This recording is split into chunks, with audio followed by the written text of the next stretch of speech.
Le livre a deux grandes parties. La première partie ramasse un peu dans une trilogie essaimage, infiltration et balkanisation.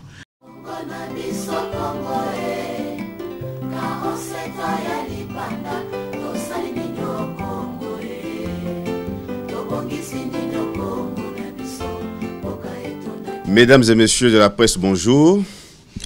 Merci d'avoir répondu à cette invitation du magazine Renaissance africaine à l'occasion de la présentation du livre qui pose une question: balkanisation de la RDC, mythe ou réalité, dont l'auteur est avec nous ici et il va pouvoir nous expliquer le contenu de ce livre. Il s'agit de Monsieur Nikez Kibelbel Oka, journaliste, investigateur. Il est connu à travers le monde pour avoir déjà été nominé et récompensé par un grand prix qui est connu. Vous allez bien sûr le découvrir quand vous allez vous procurer ce livre. Ce livre, Balkanisation de la RDC, mythe ou réalité, vient 7 ans après. Après celui qui a été publié par de grands professeurs. Ça fait de cela 7 ans. Et ce livre est dans toutes nos librairies. Et je crois que beaucoup d'entre vous auront encore ce privilège d'aller consulter et surtout lire celui qui est aujourd'hui présenté devant vous. Voilà pourquoi, avant de passer la parole à l'auteur pour nous présenter son livre, le directeur général du magazine Renaissance africaine, M. Freddy Mulumba Kaboyo-Abondo, va quand même vous dire un mot et après on va donner la parole à Nikez Kibelbel Oka. Merci beaucoup.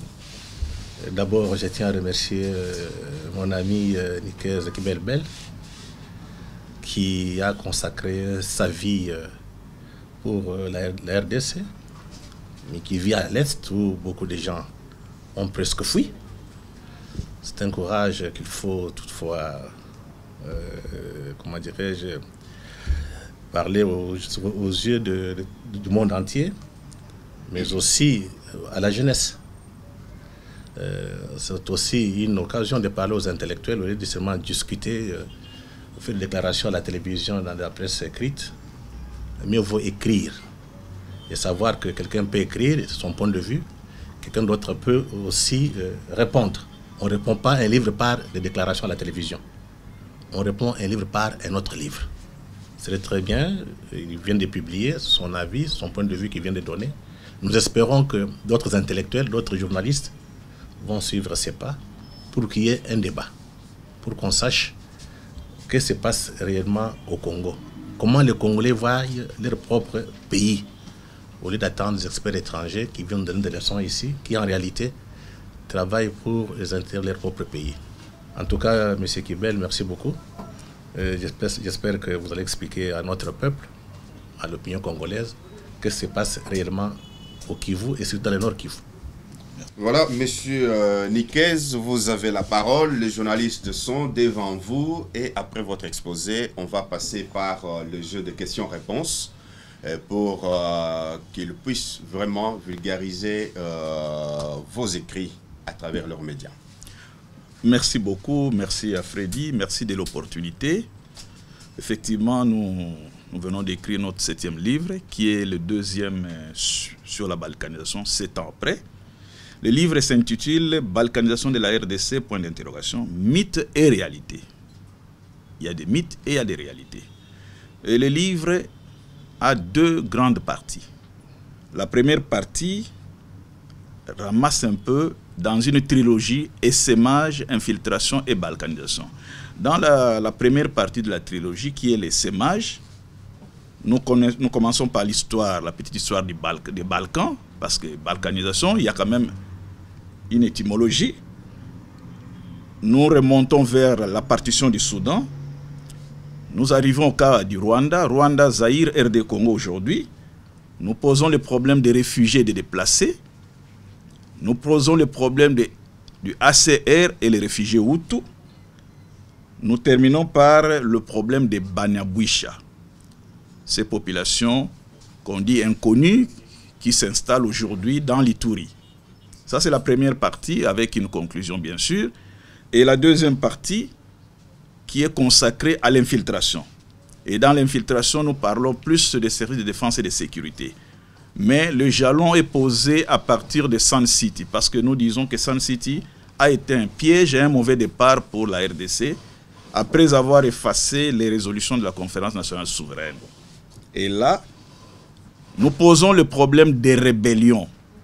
Parce qu'après Sun City, on a cru qu'on n'aurait plus de rébellions, mais jusqu'aujourd'hui, nous continuons avec les rébellions, avec des groupes armés locaux et étrangers. Nous abordons aussi le problème des centres et de la périphérie. Nous abordons le problème de la présidentialisation des nominations au niveau des forces armées de la RD Congo. Et enfin, nous terminons par une conclusion de la deuxième partie et une conclusion générale. Donc voilà un peu le squelette ou l'ossature du livre. Et le sujet d'actualité, nous avons essayé de répondre à certaines préoccupations. Nous avons rejoint les préoccupations d'autres personnes, des réflexions comme celle de notre ami Freddy. Mais nous avons apporté une touche qui est plus une touche du terrain. Et j'espère qu'à travers vos questions, nous pourrons entrer dans les détails pour que la lumière ou vous ayez un éclairage sur ce que nous avons écrit. Merci. Merci. Alors, vous avez compris l'ossature, bien sûr, du livre. Balkanisation de la RDC, point d'interrogation, mythe et réalité. Vous avez maintenant l'occasion de poser toutes les questions à l'auteur qui est à votre entière disposition. Vous demandez la parole, on vous l'accorde, vous vous présentez et puis vous posez votre question. Moïse Dianichaï pour le compte de Politico.cd. Voilà. J'avais deux questions à l'auteur, à M. Nikes Kibelbel Oka. La première est de savoir comment déterminez-vous toutes ces informations sur ce problème de balkanisation à l'est du pays pendant que vous êtes originaire d'une autre région de la RDC. Et puis ma deuxième question, c'est de savoir, après un bref aperçu de votre profil sur le net, on vous présente comme, on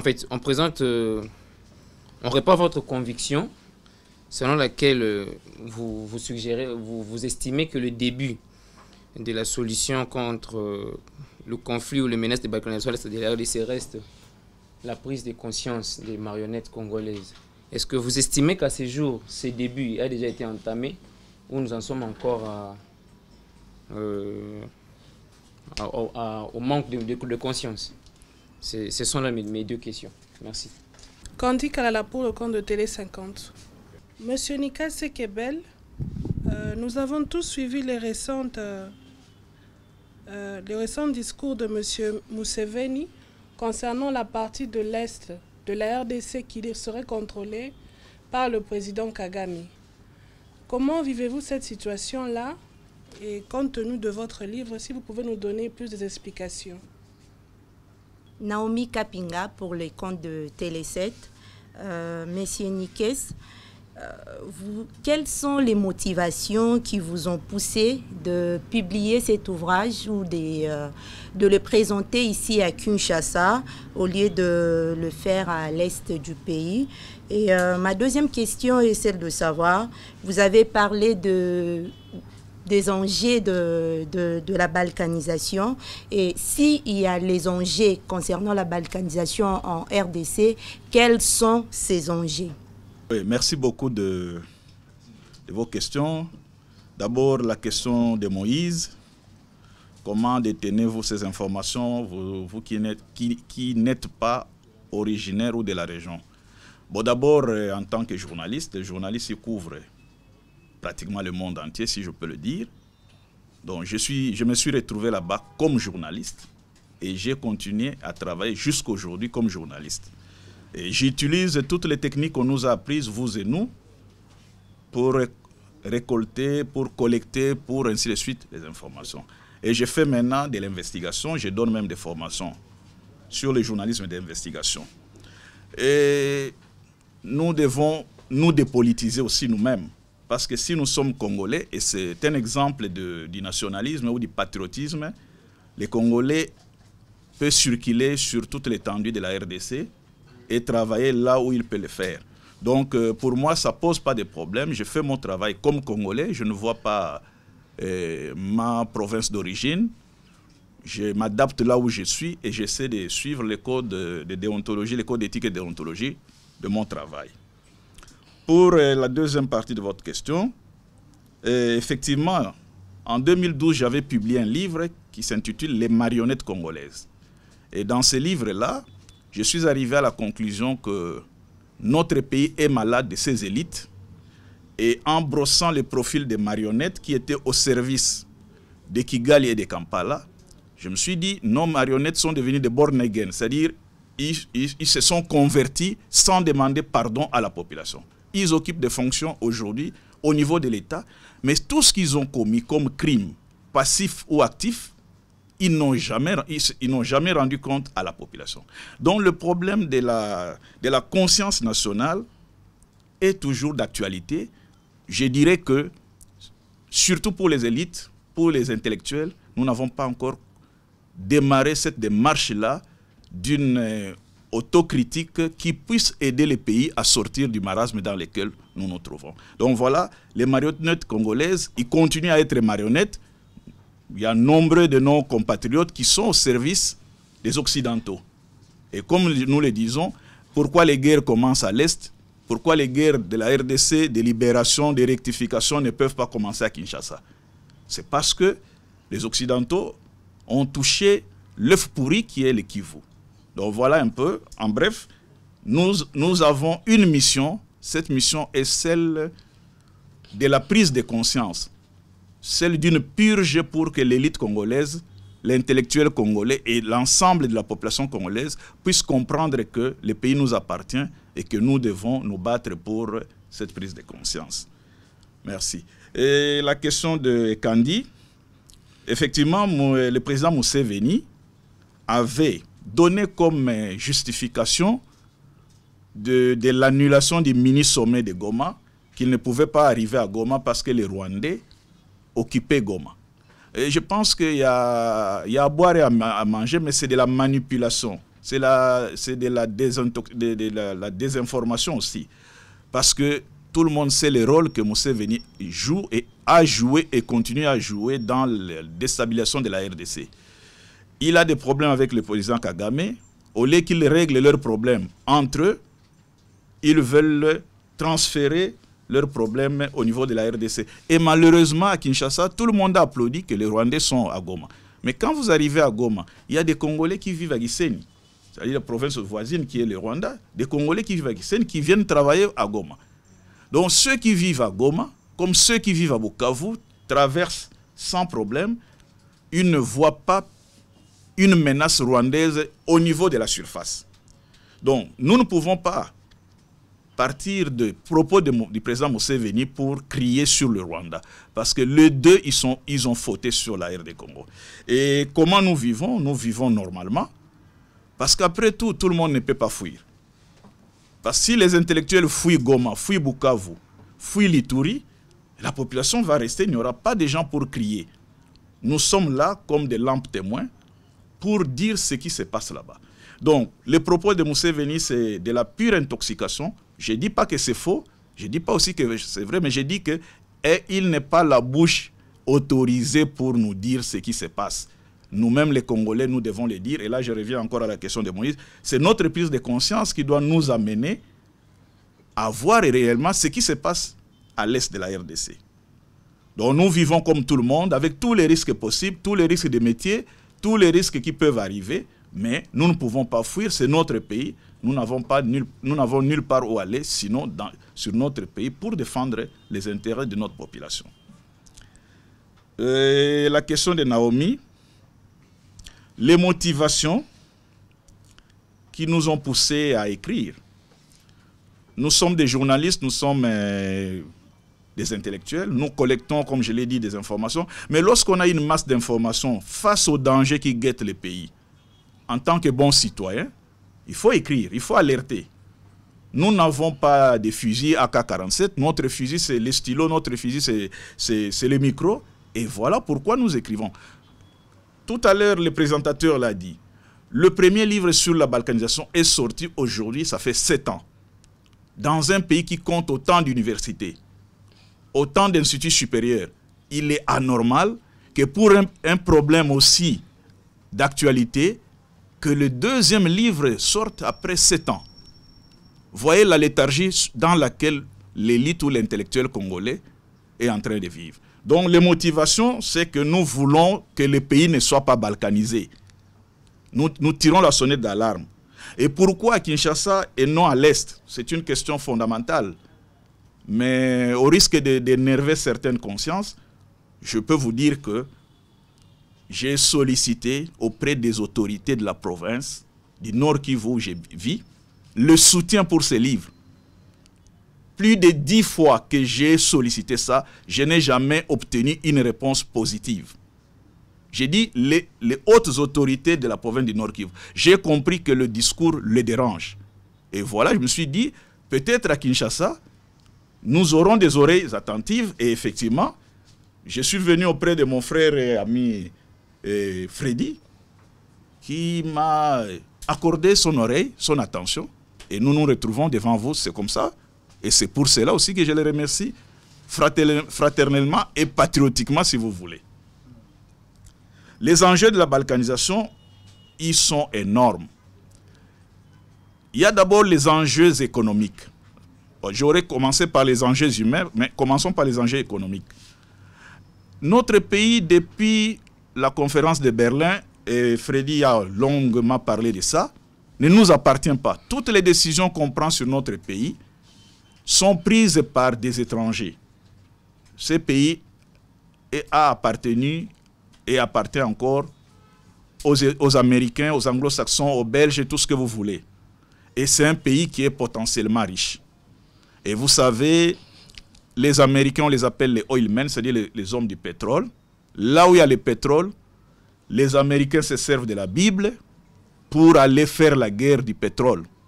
La Bible, parce que quand vous lisez Genèse, vous trouverez que l'arche de Noé a été construite avec du bitume. Le bitume, c'est le pétrole, c'est le goudron. Le panier de Moïse, même chose. Le panier qui a servi qu'on récupère l'enfant Moïse. Donc le pétrole est très très important. Et puis le pétrole est à la base de l'industrie informatique. C'est avec du pétrole qu'on a tout, les avions, tout ce que vous voulez. Et le pétrole, on le trouve en Afrique et en RD Congo. Vous avez le boom du coltan avec nos appareils téléphoniques, les batteries des avions, des téléphonies cellulaires, ainsi de suite. Mais quand vous arrivez par exemple à Lubero, à la frontière entre Lubero et Rutshuru, vous avez une usine de pyrochlore, niobium, qui sert à la fabrication de fusées. C'est à Lubero. Et dans cette région-là, entre Lubero et Rutshuru, il y a jusqu'aujourd'hui des tensions entre Nandé et Hutu. Ce sont des tensions instrumentalisées. Donc vous voyez les enjeux. Je ne descends pas vers les Katanga avec tout ce que vous savez, les coltans, plutôt le cobalt, le cuivre, l'uranium, parce que dans l'or, il y a l'uranium. Aujourd'hui, Kilomoto n'existe plus. Une entreprise qui était le fleuron avec l'Amiba, aujourd'hui, Kilomoto est devenu locataire sur ses propres terres. Locataire parce qu'on a spolié avec des contrats d'amodiation. Donc tout cela crée des enjeux dont se servent ceux qui veulent la balkanisation de la RDC en créant des divisions dans les populations et surtout les intellectuels congolais. Il y a plus de 100 groupes armés dans le Nord Kivu. C'est pour quelle raison on peut compter 100 groupes armés dans une petite région? C'est l'instrumentalisation, effectivement, qui nous affaiblit et qui nous divise pour arriver, effectivement, à ce que nous craignons, à ce que nous dénonçons, qui est la balkanisation. Merci. Je ne sais pas, vous nous avez dit au début ici qu'on pouvait poser toutes les questions. Posez, allez-y. Oui, oui. J'ai deux petites préoccupations. La deuxième aura vraiment trait à l'actualité, mais la première est celle de savoir à quel degré estimez-vous que le conflit interethnique à l'est du pays pourrait s'enterrer à la base de menaces de balkanisation de l'est de la RDC. Et la deuxième question est celle de savoir, à votre sens, vous pensez vraiment que la problématique des Banyamulenge est une vraie menace pour une probable balkanisation de la RDC, notamment avec la question de la République de Kivu, voilà.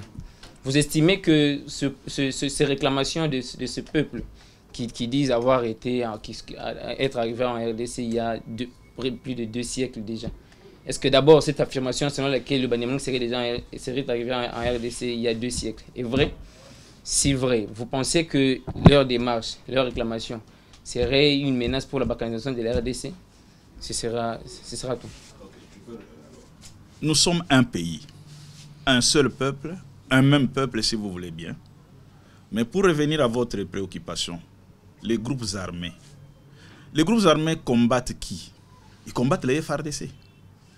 Quand vous prenez notre armée nationale, autour de 100 000 hommes, mais les militaires, j'ai dit, les hommes de troupes qui vont au front, ils ne sont pas de l'Est.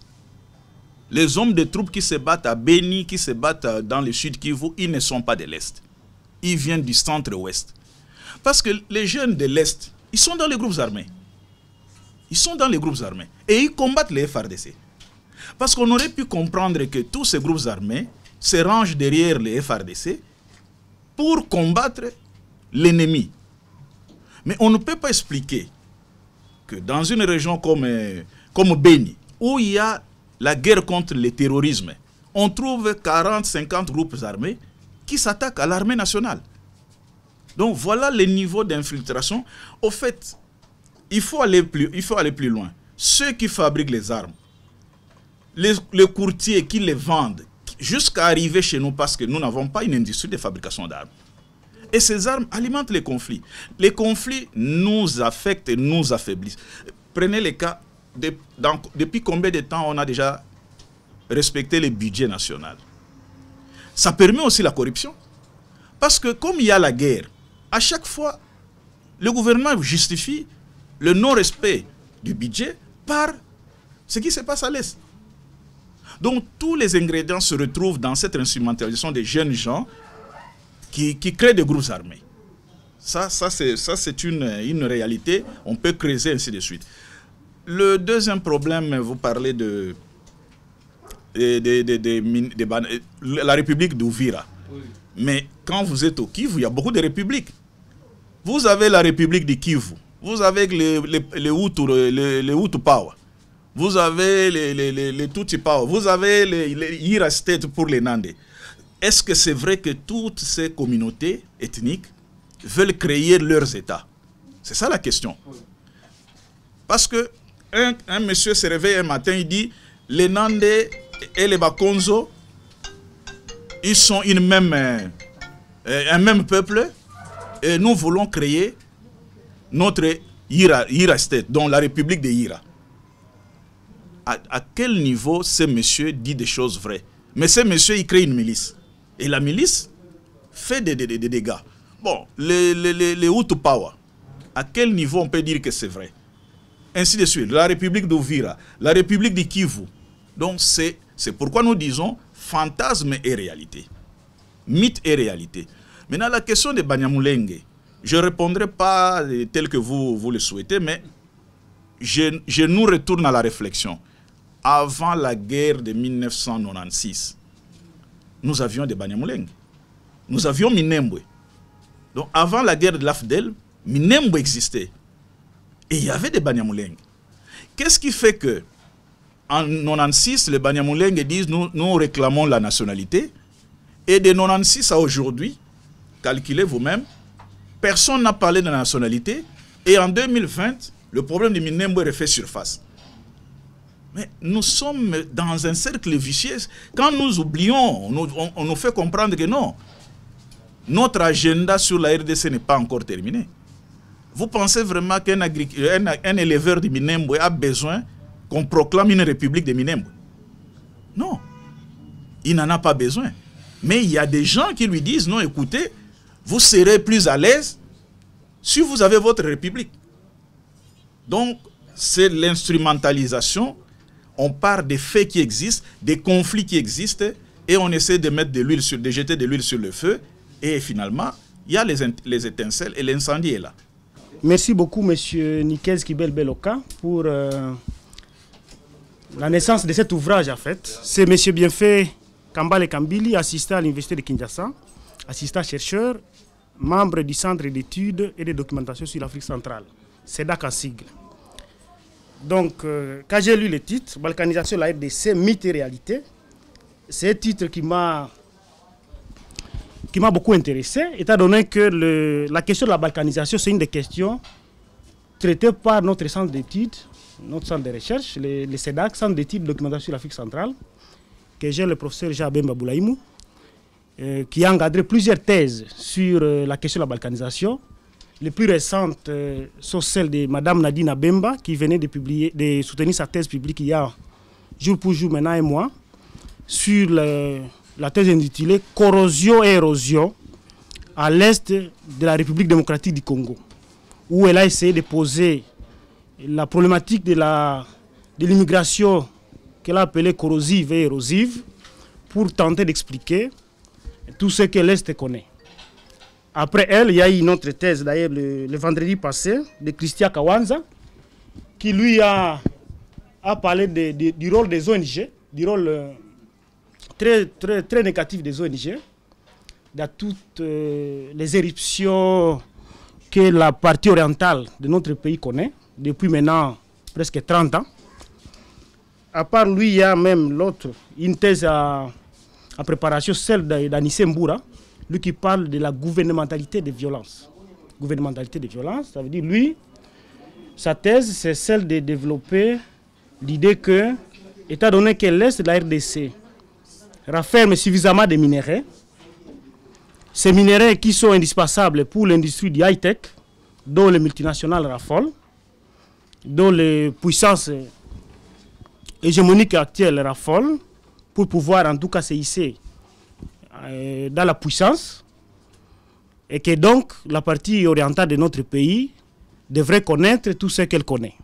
Donc c'est une thématique en tout cas qui intéresse beaucoup mon centre de recherche, celui du professeur Jean-Bemba Boulaïmou, le CEDAC, et que donc j'aurai suffisamment de questions à vous poser et une conversation à faire avec vous pour pouvoir échanger à faire des expériences en fait. Vous qui êtes sur terrain et nous qui sommes dans la recherche fondamentale à l'université.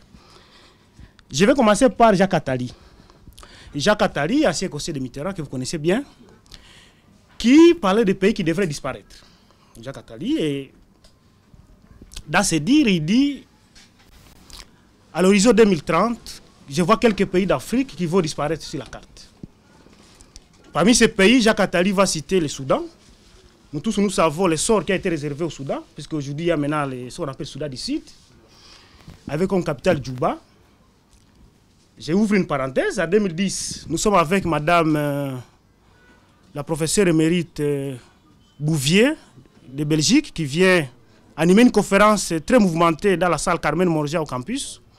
J'étais à la dernière année, je devrais défendre mon mémoire, où madame, qui était invitée par le pouvoir de l'époque de Joseph Kabila pour donner son expertise sur la décentralisation, elle va nous dire, elle dit, j'ai fait ma thèse en 1930 sur le Congo. J'avais préconisé l'indépendance du Congo en 1960. C'est arrivé. Elle nous dit, Bouvier, c'est une éminence scientifique en Belgique. Il est professeur émérite. Elle dit, votre pays court le risque de balkanisation. Ça, c'est en 2010, dans la salle. À l'époque, Freddy Moulumba travaillait déjà sur la question. Et beaucoup de nos profs traînaient encore le pas pour reconnaître que le pays courait le risque d'une balkanisation. Alors, je ferme la parenthèse. Jacques Attali dit que certains pays vont disparaître, entre autres la RDC. Avec tout ce que nous avons vécu depuis 1994 et tout ce que vous avez détaillé dans votre livre, pensez-vous que le pays le risque de balkanisation dont parlait Attali est un risque réel ou cette balkanisation est déjà faite et que nous sommes en train de recenser seulement les décombres de cette balkanisation, puisque pour un pays comme le nôtre, où nous avons une économie qui n'est pas intégrée, l'Est où vous vivez, où circulent plusieurs monnaies, il y a le shilling ougandais, vous le savez, qui est consommé à Beni, à Butembo. Il y a le shilling kenyan qui est consommé à Butembo comme à Beni. Les frères rwandais de l'autre côté à Goma. Plusieurs autres monnaies. Pensez-vous que la balkanisation elle est encore un mythe ou c'est déjà fait? Nous sommes en train de recenser seulement les décombres de cette balkanisation. Ça, c'est la première question. La deuxième question, qui vient de la première, toujours de Jacques Attali, qui parlait des trous noirs. Trous noirs. L'expression vient toujours de Jacques Attali, que j'aime beaucoup. Jacques Attali, il qualifiait, je venais de le suivre récemment, il qualifiait la RDC d'être un trou noir. Il est vrai que le concept vient de nos amis de l'aviation, puisque quand un avion doit partir d'un point A pour un point B, il doit y avoir des appareils de relais pour pouvoir communiquer avec l'avion, indiquer l'itinéraire à l'avion qui est dans le ciel. Avec tout ce qui se passe à l'Est, que vous avez décrit dans votre livre, et décrié au même moment aussi, pensez-vous que le trou noir de la RDC qu'est le Kivu, c'est un trou noir qui est dû seulement à la malgouvernance de Kinshasa, ou c'est un trou noir qui est dû à la complicité internationale, à la complicité de toutes ces puissances qui déjà étaient à Berlin en 1885 pour la naissance du pays? Comment concevez-vous ce trou noir dans lequel on nous a comme plongé de force pour que toute la sous-région puisse patauger maintenant presque 30 ans? Si vous répondez à ces deux questions, je vais ajouter d'autres pour parler de Sun City et d'autres. Donc je vous laisse d'abord le temps, puisque les enseignants parlent beaucoup, de pouvoir répondre d'abord à ces deux questions. Oui, merci beaucoup, Bienfait Kambale. Jacques Attali, le livre dont vous faites allusion, s'intitule « Survivre aux crises ». Et Jacques Attali sonne la sonnette d'alarme, lance la sonnette d'alarme. Il donne des conditions pour lesquelles un État comme le nôtre peut disparaître. Parce que les États naissent et disparaissent. Si ceux qui composent la nation le veulent ou subissent. Et Jacques Attali va plus loin dans ces livres-là, auxquels vous faites allusion. Il dit, pour survivre aux crises, il faut, entre autres, deux choses. Le respect des services de l'armée et de la défense. Respect des services de sécurité et de défense. Les études, donc les think tanks, les bureaux d'études, la réflexion sur le pays.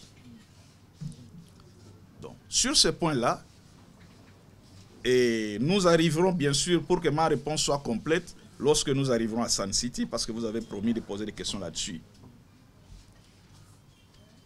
Notre pays, effectivement, remplit les conditions citées par Jacques Attali. Mais est-ce que nous sommes déjà balkanisés ou nous sommes déjà... Le virus de la balkanisation est dans notre pays, est chez nous, est dans nos mémoires, dans l'intellect congolais. Mais vous savez, une maladie, ça dépend du traitement, ça dépend du médecin. Si on applique le bon remède, on peut sauver les malades. Si on ne l'applique pas, on ne sauve pas. C'est pourquoi nous disons mythe et réalité. Il y a les mythes et il y a des réalités. Notre armée, je l'ai dit toujours à haute voix, le Congolais n'aime pas son armée. Tous les Congolais, depuis l'église qui est faite pour chercher des pécheurs jusque, j'allais dire, au plus petit des peuples, quand vous entendez même notre église mère qui est l'église catholique s'en prendre à l'armée, moi ça me fait des larmes.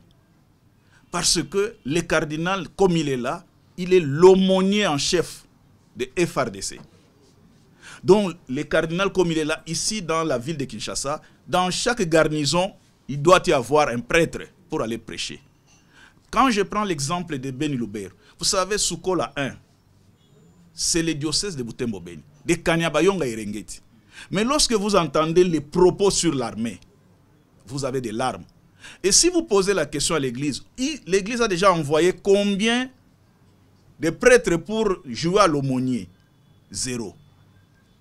Donc voilà, nous pouvons arriver à ce que nous craignons avec ce que Jacques Attali a dit.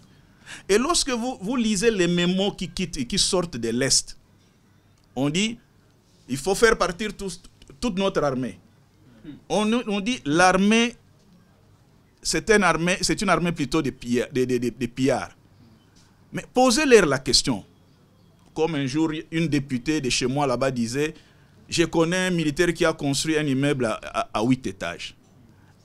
Aucune preuve. Et nous sommes tombés dans les pièges des Occidentaux qui nous ont mis dans la tête le désamour de l'armée. Aujourd'hui, si moi, je prends mon téléphone, j'appelle un général, je cause, le lendemain, tout le monde dit il est corrompu. Parce que j'ai causé avec un général. Donc, nous avons une sorte de dédain envers l'armée.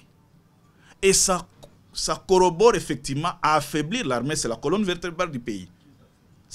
La diplomatie, n'en parlons pas. Donc, nous-mêmes, par nos actions, par ce que l'Occident a inculqué à nous, nous sommes sur le point de la balkanisation. Quand vous prenez les ONG, parce que vous en avez fait allusion, moi je dis toujours, pour que moi, journaliste, puisse acheter un ordinateur, donc il faut vraiment qu'une ONG m'achète un ordinateur. La société civile, il faut qu'une ONG lui a béni la clôture de l'hôpital général, la clôture, don de la MONUSCO. Est-ce que vous trouvez ça normal? Donc les ONG nous ont envahis. C'est comme ça que vous n'avez pas autant d'ONG ici que vous trouvez à l'Est, dans les Kivu notamment. Et les ONG, avec leur monitoring, ils recensent les noms des gens, et notamment dans l'armée, sans preuve. Je dis bien sans preuve. Parce que nous avons mis les rapports des GIEC, groupe d'études sur le Congo, et nous avons démontré que GIEC travaillait pour l'université de New York contre, à l'époque c'était contre le système Kabila. Parce que vous ne pouvez pas envoyer des militaires au front et des étrangers sortent des rapports en disant que ces militaires tuent. Et quel est le moral de l'armée?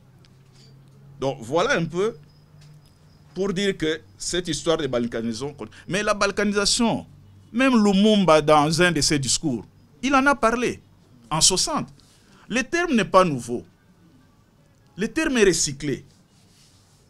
Le terme est recyclé. Même le problème des minéraux. Un jour, je suis arrivé à Entebbe, en Ouganda. Je suis allé voir un monsieur, cartographe et géologue. Ce monsieur me dit, moi j'ai travaillé à l'OIA plutôt, et il me sort un gros livre. Le Congo, les Zaïre économiques. Toutes les provinces recensées avec les minéraux. Toutes les provinces. Et ce livre n'avait été imprimé qu'à 10 exemplaires. Mobutu a dit signer pour que lui puisse avoir un exemplaire. Les Zaïre économiques, couverture verte. Mais moi, je pose toujours aussi des questions. Au Kasaï, il y a les diamants. Pourquoi il n'y a pas autant de groupes armés? Nous... Pardon? Nous avons, même au Bandundu, à la frontière avec l'Angola, il y a des diamants. Mais nous avons connu des grands messieurs ici. Vous connaissez Fonchi, vous connaissez Bimsoum, vous connaissez les Didi Kinwani, vous connaissez tous ces gens. Pourquoi ils n'ont pas monté des groupes armés? Parce qu'eux, ils ont géré l'argent, quand même, des minéraux. Bon, je parle simplement comme ça. J'ai dit, il y a un problème à l'Est.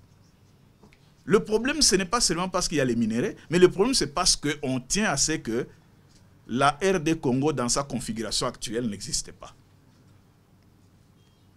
Le trou noir, effectivement, certains appellent ça zone grise. Au fait, dans l'aviation, la partie qui n'est pas couverte par les appareils, on appelle ça zone grise, trou noir. Et c'est dans ces zones grises-là, dans ces trous noirs, que les Occidentaux envoient, disons, déversent les armes, montent des groupes armés pour rendre l'État de plus en plus faible. Et c'est ce qui se passe effectivement à l'Est. Moi, je parle facilement du problème de la périphérie et du centre. Nous, à l'Est, Kinshasa est une périphérie. Nous, à l'Est, Kinshasa est une périphérie. Notre centre, ce n'est pas Kinshasa. Notre centre, c'est Kigali, c'est Kampala. Quand un commerçant, quand je veux acheter quelque chose rapidement, je ne viens pas à Kinshasa. La preuve, c'est livré. Quitte la Belgique, ça ne passe pas par Kinshasa. C'est à Kampala que je récupère mon livre. Donc, nous, là-bas, Kinshasa, c'est une périphérie. C'est comme ici à Kinshasa, Nsele là-bas ou bien Maluku Kinkole, c'est la périphérie de la Gombe, ou si vous voulez. Donc, il faut arriver à changer de centre ou à ramener la périphérie vers le centre. Et c'est tout le problème que nous avons. Vous pouvez appeler ça... C'est vrai, ça fait partie de la bonne gouvernance, enfin de la gouvernance. Mais qui rend faible notre gouvernance? Aujourd'hui, parlons actualité, il y a les consultations. Mais vous croyez que si les Américains avaient envoyé un Américain pour gérer ces consultations, mais si tout le monde serait derrière là-bas? Parce que finalement, nous avons cédé notre souveraineté, même intellectuelle, aux autres. Même intellectuelle. Si vous voulez donner une formation, si on voit les Blancs, tout le monde viendra, même si les Blancs ne maîtrisent pas la matière mieux que vous. Donc nous devons nous décomplexer. Voilà un peu ce que je peux dire pour ça. Merci beaucoup, M. Kibel Bel, pour tous ces éclaircissements qui, en fait, rencontrent le point de vue de mon centre de recherche. Alors, vous avez parlé de Lumumba, en fait, qui a vu au loin les menaces de balkanisation. Mais allons plus loin, même avant 60, Léopold II, lorsqu'il va céder ce pays à la Belgique, dans son testament à Cholaer, il va dire, si vous cédez la Ruzizi aux Allemands, le roi se lèvera de sa tombe pour vous la réclamer. Donc déjà Léopold II, à son temps, il voyait planer sur ce Congo qu'il aimait tant des menaces sérieuses de balkanisation. Bon, je ferme la parenthèse. Pour aller à Sun City, je vais commencer par 2002, la 2002. La 2002, lorsque les guerres vont éclater au Congo, les guerres du RCD, les guerres de rectification, les Nations Unies vont émettre plusieurs hypothèses, plusieurs affirmations, comme quoi c'était, par exemple, on a accusé Kabila d'une forte katanganisation du pouvoir, qu'il avait en tout cas regroupé tous les Katangais partout, et que donc c'était une mauvaise gestion du pays, qu'on ne pouvait pas laisser tout le pays à un seul groupe ethnique qui était les Katangais. Ils ont aussi dit, puisqu'on était au Kivu à l'époque, lorsque il y avait procès contre Mouzé, ils disent aussi, voilà, Mouzé n'a pas respecté nos accords, on s'était convenu, c'est pas lui qui devrait être là où il est. Bon, à part ça, ils ont dit, voilà, Mouzé a une gestion opaque de recettes publiques, donc voilà, on ne pouvait pas le laisser faire ce qu'il a à faire. Bon, les Américains vont aussi ajouter que non, il y avait mutinerie, donc il y avait certains militaires qui n'étaient pas réellement bien intégrés au sein des forces armées congolaises, et que donc ces militaires-là qui cherchaient leur autonomie devraient pouvoir s'affranchir du reste du bloc. Bon, c'est comme ça qu'ils ont expliqué. Mais c'est à 2002 quand même que pour la toute première fois, les Nations Unies vont reconnaître publiquement qu'au Congo, il y avait ce qu'elles appellent, je le cite in extenso, les forces étrangères non évitées. C'est à 2002 que les Nations Unies le disent. Au Congo, il y a la présence de forces étrangères non évitées. Mais cela ne va pas suffire quand même pour les Nations Unies, puisque lorsqu'on va à Sun City, on négocie. Moi, j'aurais bien voulu, mon point de vue à moi comme chercheur, qu'à Sun City, que le Congo puisse négocier avec ces forces étrangères non évitées.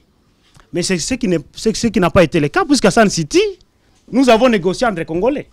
Il y a eu Ruberwa, il y a eu Bemba, il y a eu Zaidi Ngoma et tous les autres que vous connaissez, qui ont eu à négocier. Bon, effectivement, c'était des sous-traitants. On sait qu'ils étaient des sous-traitants, des forces opaques, des forces obscures qui se cachaient derrière tous ces gens-là. Il est vrai. Mais le problème, en fait, M. Kibel, c'est lorsqu'on va répartir les postes à Sun City. On va confier un grand portefeuille, excusez-moi de le dire ici, de sécurité, défense et sécurité, à quelqu'un qui avait quand même des antécédents avec le Rwanda, qui était dans les giros rwandais, que vous connaissez bien, je ne vais pas les citer.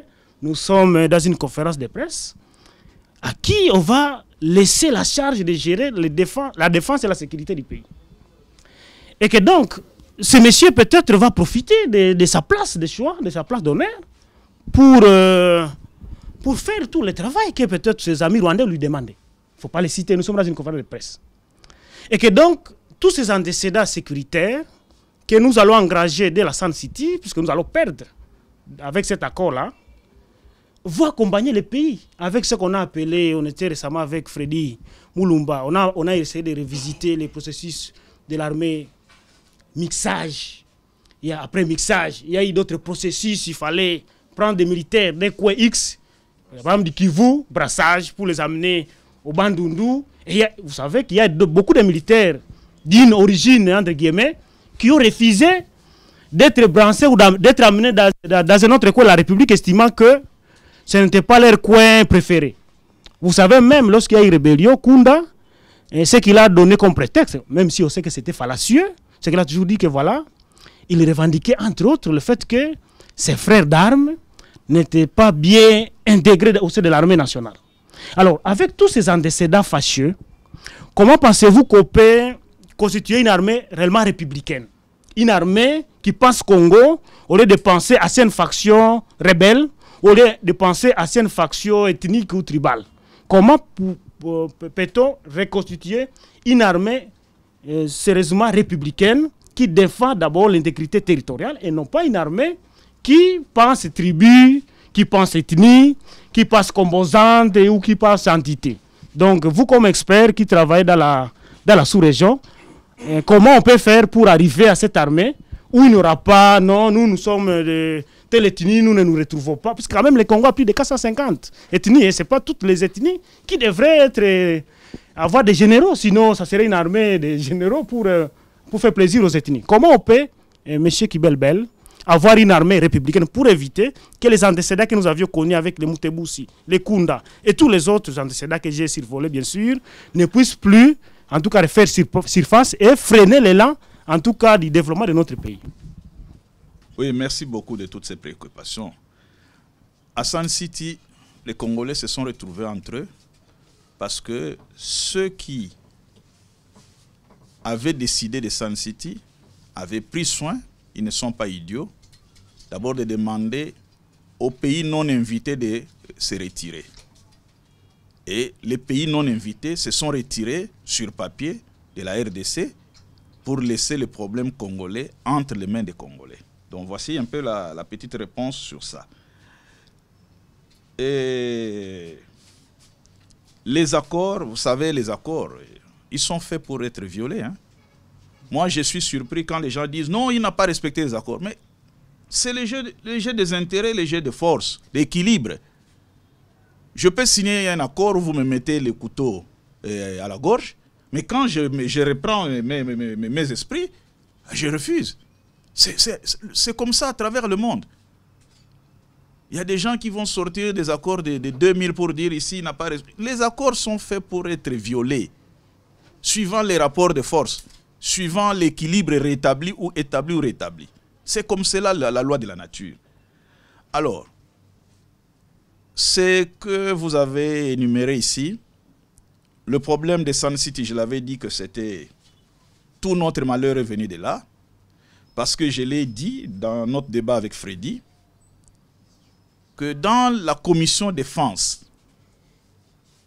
le seul militaire qui discutait, le militaire professionnel qui discutait, c'était Didier Toumba. Il était colonel. Et les autres, comme les ministres actuels Thomas Louaka, et ils discutaient avec un militaire formé. C'est des politiques qui venaient discuter. Et ils discutaient de quoi? Parce qu'à Sun City, les rebelles ont mis la barre très haute. Ils ont dit, nous venons, tous les postes sont négociables. Donc nous ne reconnaissons pas Joseph Kabila comme président. Alors toute l'attention de Kinshasa a été focalisée pour maintenir Kabila président. Et alors, en revanche, on devait céder d'autres postes. Et malheureusement aussi, la société civile, l'opposition non armée, a admiré les rebelles et a soutenu les rebelles dans le partage. Et dans ce partage-là, les Occidentaux nous ont dit, si vous voulez la paix en RD Congo, si vous ne voulez pas la balkanisation, récupérez tout celui qui a une arme, faites-en un militaire. Et on a pris tous les rebelles, ils ont donné des grades fantaisistes à tous ceux qui avaient qui portaient des armes et tous ceux dont ils voulaient. Ils sont venus, des simples gens qui n'avaient aucune notion de l'armée, sont venus avec des grades de colonel. Et Kinshasa, qui avait une armée professionnelle, a intégré des rebelles qui n'avaient aucune notion de l'art de la guerre, sauf tuer. Voilà l'affaiblissement de notre armée. Et effectivement, on a donné des grades. Parce que eux, ils sont venus avec des grades, ils ont donné des grades. Mais par après, comme ce n'était pas leur mission ou leur objectif, ils ont soulevé ce qu'eux-mêmes appellent les doléances légitimes. Les doléances légitimes signifient quoi? Si vous prenez les Tutsis qui sont dans l'armée, vous les envoyez au Bas-Congo, ils ne sauront pas protéger leurs communautés qui sont attaquées par d'autres communautés voisines. Donc il faut leur laisser, il faut les incorporer dans l'armée avec grade, mais les laisser gérer là où ils sont. C'est ça les doléances légitimes. Et vous savez, nous avons un problème d'argent. Déplacer les officiers, c'est moins coûteux que de déplacer les troupes. Alors, on arrive à la 6e brigade intégrée, plus d'argent. Nous sommes en 2004, 2006. Et on fait les mixages, 2008. Donc, on arrête maintenant, on prend les CNDP, on les mixe, mais on ne les mixe pas avec toute l'armée. On les mixe avec ceux que nos amis du Grand Nord avaient présentés comme les FARDC. C'est-à-dire, vous prenez des professionnels, entre guillemets, d'Nkunda, vous les mixez avec les Maï-Maï du Grand Nord, et au bout de quelques jours, tous les Maï-Maï disparaissent, incompatibilité, et le terrain reste entre les mains des mixés. Et on crée ce qu'on a appelé Amani Léo. Côté civil, Amani Léo, on donne à l'abbé Malumalu. Avec beaucoup d'argent en disant, on crée les STAREC, stabilisation de l'Est du Congo. Côté armée, on donne à Bosco Tagan. Mais est-ce que vous pouvez, les gens qui préparent la guerre, donc en fait ils ont étudié, excusez-moi de dire, ils ont étudié la psychologie des populations de l'Est. Si on donne les STAREC à un Mounande, les Nandés vont se taire, on a donné à l'abbé Malumalu. Avec de l'argent, tu vas stabiliser l'Est. Mais dans l'entretemps, l'armée, on a donné aux Tutsis. Ce qui fait qu'en 2012, il y a les M23. La guerre reprend. Donc, aujourd'hui, STAREC existe, mais pour quel objectif? Donc, vous comprenez que c'est parce que nous manquons de bureaux d'études, des think tanks, qu'eux, ils sont en avance sur nous, ils concoctent des plans, ils le mettent sur la table, ils mettent l'argent, et effectivement, nous tombons dans les pièges. Alors que si nous avions des bureaux d'études, si nous avions 10, 20 fois des gens qui réfléchissent comme Freddy, comme vous aussi, parce que vous avez votre centre là-bas, et qui savent communiquer ce qu'ils conçoivent. On pouvait sonner la rame en disant non, non, non, ça c'est un piège. Parce que nous sommes toujours dans ces pièges. Aujourd'hui, il y a 3500 miliciens qui veulent entrer dans l'armée. Mais ils entreront dans l'armée avec des grades de généraux. Vous comprenez un peu? Donc, on nous a attaché les boulets. Les boulets, c'est la pièce là où on met sur les pieds du prisonnier jusqu'à 1 mètre. Il tourne tout autour, il ne peut pas aller loin. Donc, nous revenons à ce que nous disons. L'élite congolaise doit récupérer la réflexion pour que nous puissions sauver notre pays.